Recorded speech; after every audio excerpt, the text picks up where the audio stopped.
আপনারা দেখেছেন যে গতকাল থেকে এই সমস্ত আজ পর্যন্ত আমি নিজে 6 জন মন্ত্রী প্রতিমন্ত্রী মহোদয়ের সাথে আমি সাক্ষাৎ করেছি।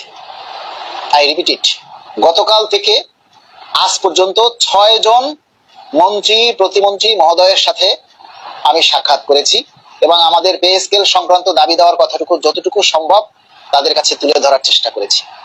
এর মধ্যে আমি প্রথম সাক্ষাৎ করেছি রেল প্রতিমন্ত্রী মহোদয়ের সাথে, তারপরে আজকে এর আগে আমি সাক্ষাৎ করেছি ডিপি নুরুল হক নূর, প্রবাসী কল্যাণ প্রতিমন্ত্রী ও বৈদেশিক কর্মসংস্থান মন্ত্রণালয়ের মাননীয় প্রতিমন্ত্রীর সাথে। আজকে দেখা করেছি, কথা বলেছি স্বাস্থ্যমন্ত্রী মহোদয়ের সাথে, ভূমিমন্ত্রী মহোদয়ের সাথে, আইনমন্ত্রী মহোদয়ের সাথে এবং আমাদের যে সবচেয়ে দায়িত্বশীল ভূমিকা রাখবেন সেই জুনায়েদ সাকি অর্থ ও পরিকল্পনা মন্ত্রণালয়ের মাননীয় প্রতিমন্ত্রীর সাথে, তারপরে গৃহায়ন ও গণপূর্ত প্রতিমন্ত্রী মহোদয়ের সাথে।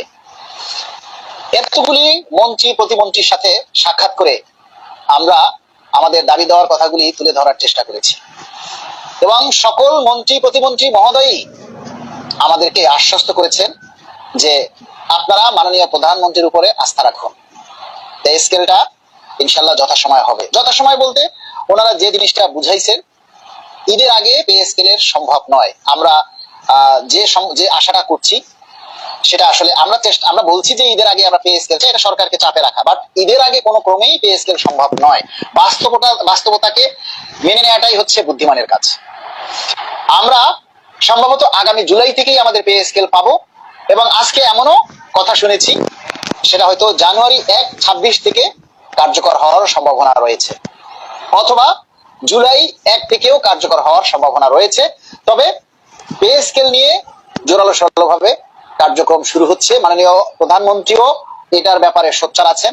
আমরা যতটুকু জানতে পেরেছি যে মাননীয় প্রধানমন্ত্রী নিশ্চয়ই আমাদের এই পে স্কেলের বিষয়ে সাড়া দিবেন, দায়িত্বশীল ভূমিকা রাখবেন, কারণ সবকিছুই তার একের পর এক পর্যায়ক্রমে বাস্তবায়ন করতে হবে। এবং সবচেয়ে মজার কথা, আমরা যখন স্বাস্থ্যমন্ত্রী মহোদয়ের কাছে গিয়েছি, স্বাস্থ্যমন্ত্রী মহোদয়ও বলেছেন যে ভিন্ন ভিন্ন ভাবে কেউ পাবে না। উনি প্রথমে প্রশ্ন করেছেন এখন পর্যন্ত কোনো পে স্কেল পাও নেই? আমি না স্যার, এখন পর্যন্ত আমরা কোনো পে স্কেল পাইনি। 2015 সালের পর থেকে আজ পর্যন্ত স্যার 2টা পে স্কেলের সময় আমরা পেরিয়ে গেছি। আমরা কিন্তু স্যার 2টা পে স্কেল পাওয়ার পরও আমরা এখন 2টা পে স্কেলের সময় পার হয়ে যাওয়ার পরও আমরা পে স্কেল পাইনি। তখন তিনি বলেছেন পাবে, সবাই পাবে। এটা মানে ওনারা তো আসলে ওইভাবে স্পষ্ট করে বলে না, ইশারা ইঙ্গিতে যতটুকু সম্ভব ততটুকু বলেন। এবং আমরা যখন আজকে অর্থ প্রতিমন্ত্রী জুনায়েদ সাকি স্যারের সাথে দেখা করেছি, তিনি আমাকে দেখেই চিনতে পেরেছেন, কারণ তিনি একাধিকবার আমাদের প্রোগ্রামে ইতিপূর্বে এসেছেন, বক্তব্য রেখেছেন, জোরালো বক্তব্য রেখেছেন, সেটা আপনারাও জানেন। তিনি আমাদের স্পষ্ট করেই বলেছেন, যখন আমরা বললাম স্যার একটু ব্যস্তই ছিলেন, তার মধ্যে আমরা যখন গিয়ে বললাম যে স্যার আপনার সাথে একটু দেখা করব, তখন তিনি আমাদের সাথে কথা বলেছেন। তখন আমরা মুখ থেকে বলেছি স্যার আপনার কাছে আমাদের চাওয়া শুধু একটাই। তখন স্যার বলছে পে স্কেল তো, মানে আমি শুধু মুখে এতটুকুই বলছি যে স্যার আপনার কাছে আমাদের চাওয়া একটাই। স্যার বাকিটা বুঝে নিয়ে গেছে, পে স্কেল তো ওটা আমার উপরে ছেড়ে দিন, অন্য কোনো দাবি থাকলে সেটা বলুন। বললাম যে স্যার আমাদের আর কোনো চাওয়ার নেই আপনার কাছে, আমাদের অন্য কোনো দাবি নেই, আমাদের দাবি শুধু একটাই, পে স্কেল চাই। স্যার আপনি যেভাবে আগে আমাদের এই দাবি বাস্তবায়নের জন্য জোরালো বক্তব্য রেখেছেন, আমরা স্যার এখনো সেই একই রকম জোরালো বক্তব্য আপনার মাধ্যমে আমরা শুনতে চাই এবং আপনি মাননীয় প্রধানমন্ত্রীকে আমাদের এই বিষয়টা অবহিত করবেন। এটা স্যার আপনার প্রতি আমাদের বিশ্বাস আছে, আস্থা আছে। স্যার হেসে দিয়েছেন এবং স্যার এটাও বলেছেন মাননীয় প্রধানমন্ত্রীর উপরে যেন আমরা আস্থা রাখি।